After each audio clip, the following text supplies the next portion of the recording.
Ain't nothing wrong with my man Slug. Alright, first question for Jamie. Let's start here with Noah. Hey, Noah Westoff, Tar Heel 24/7. With your experience having played the position, what have you seen out of the duo of Kamori and Andrew Simpson, and how special do you think they can become as they continue to gel together and mesh together more? The future is very bright for them.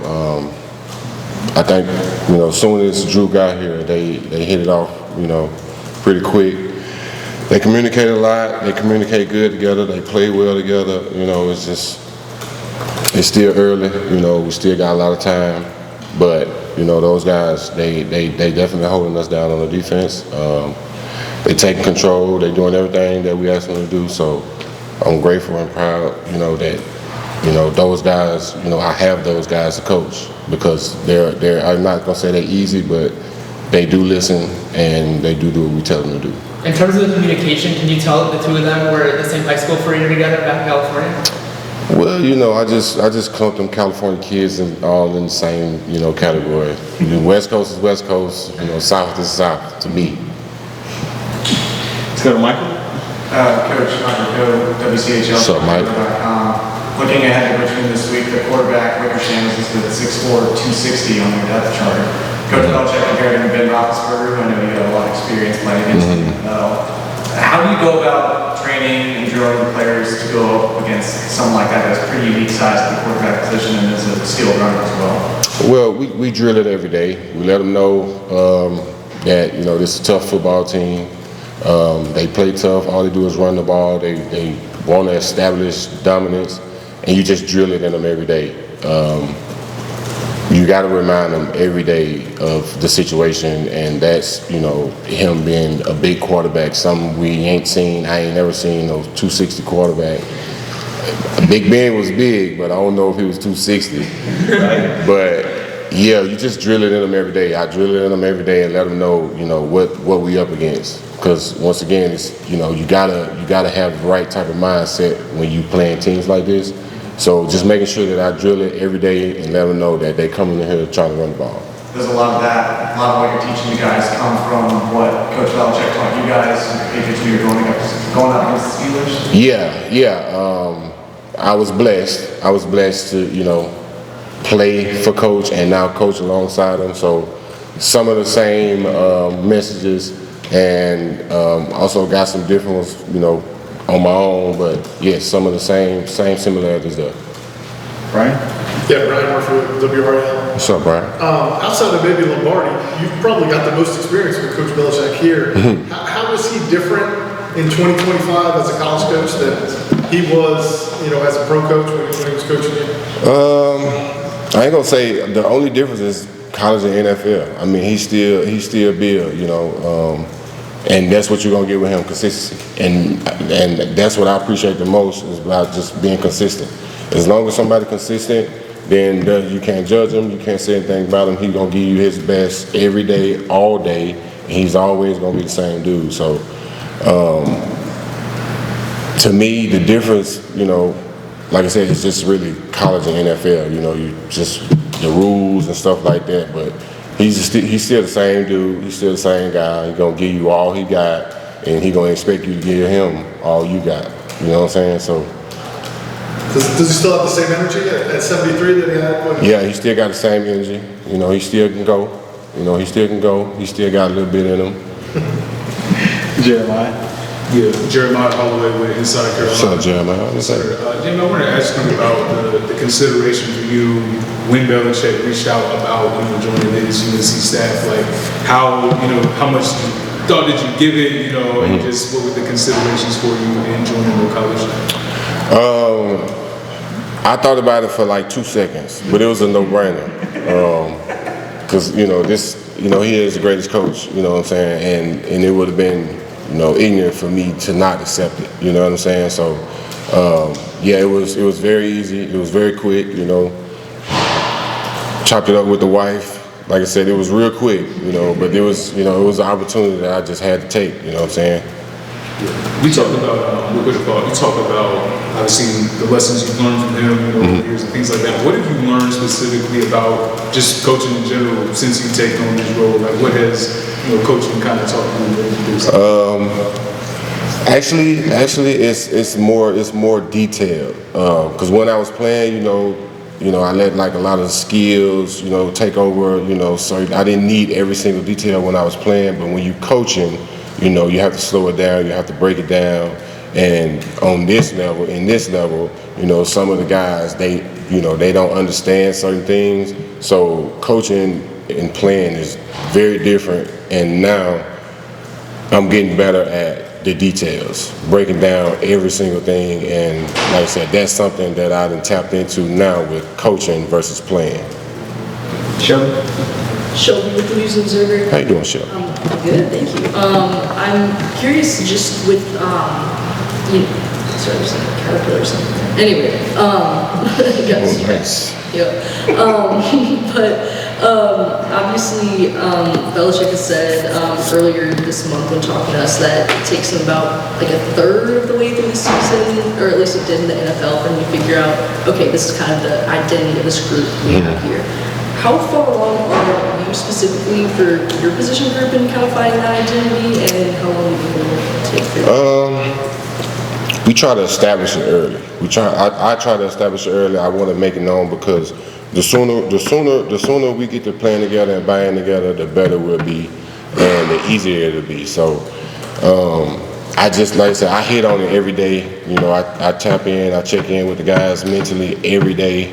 That's another thing that I do.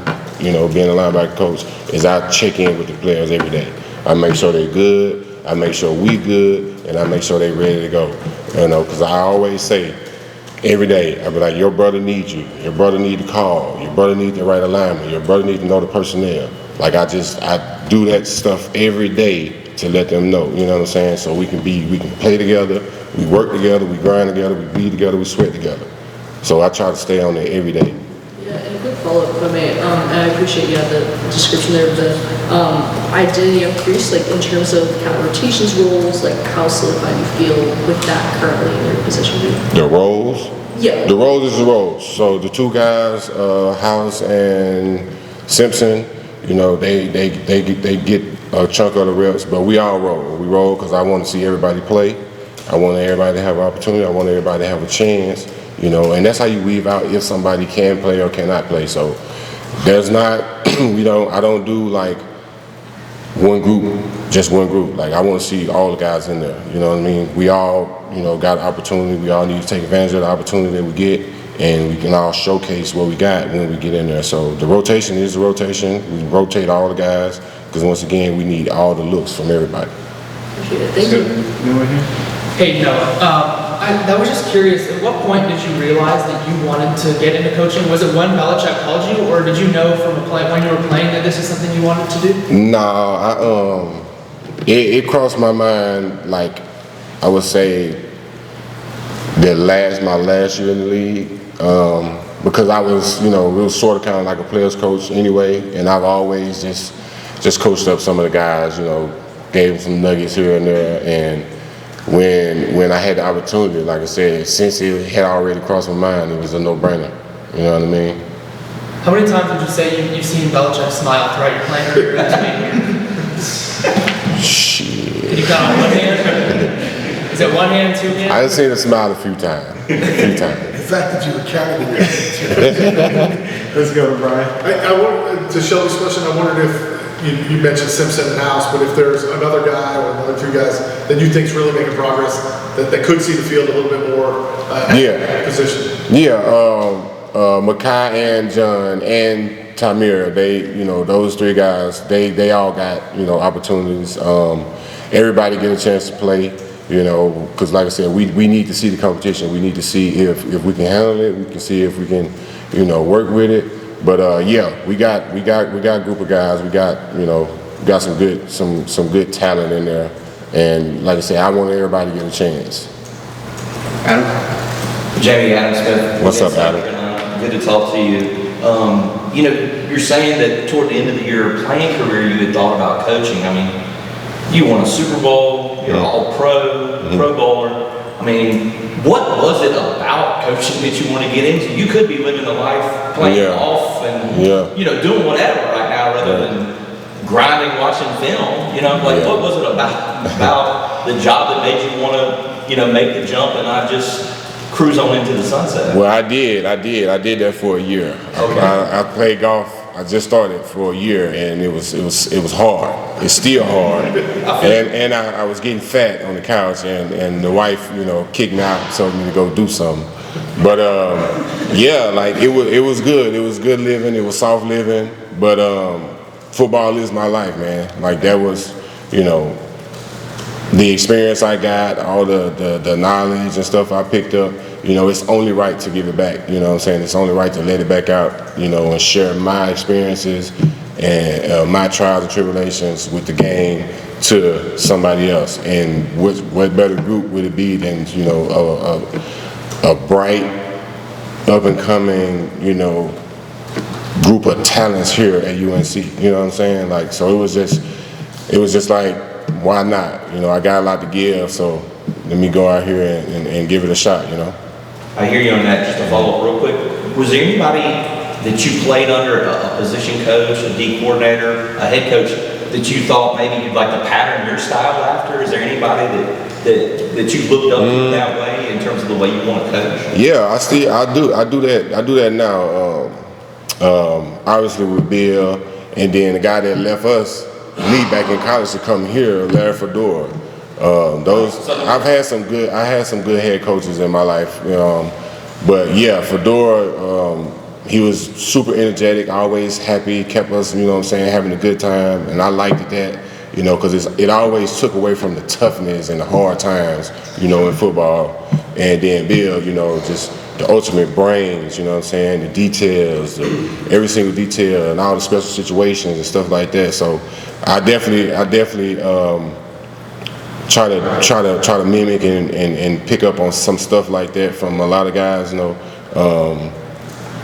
and not even just, you know, those two guys. It's a lot of guys, even position coaches, not even coaches. You know what I'm saying? It can be scouts or somebody. You know, I hear everything. You know, I listen to a little. I hear everything, but I listen to a little because, you know, it's just, you know, words and knowledge, man. You just can't get enough of it. So. All right, we got time for one more. Let's go with Grant here to close us out. Hey, Coach, Grant Sashray. All right, now, Grant. On the side. Speaking of Andrew Simpson, you know, he's got a lot of great speed and athleticism that allows you to be more creative with blitz packages. What have you seen from his pass rushing ability so far this season? A lot of good stuff. Once again, I got a pretty good group. Those two guys, they do a lot for us. They rush, you know, they drop, you know, they cover. They make changes within the defense as far as audibles and checks and all of that stuff.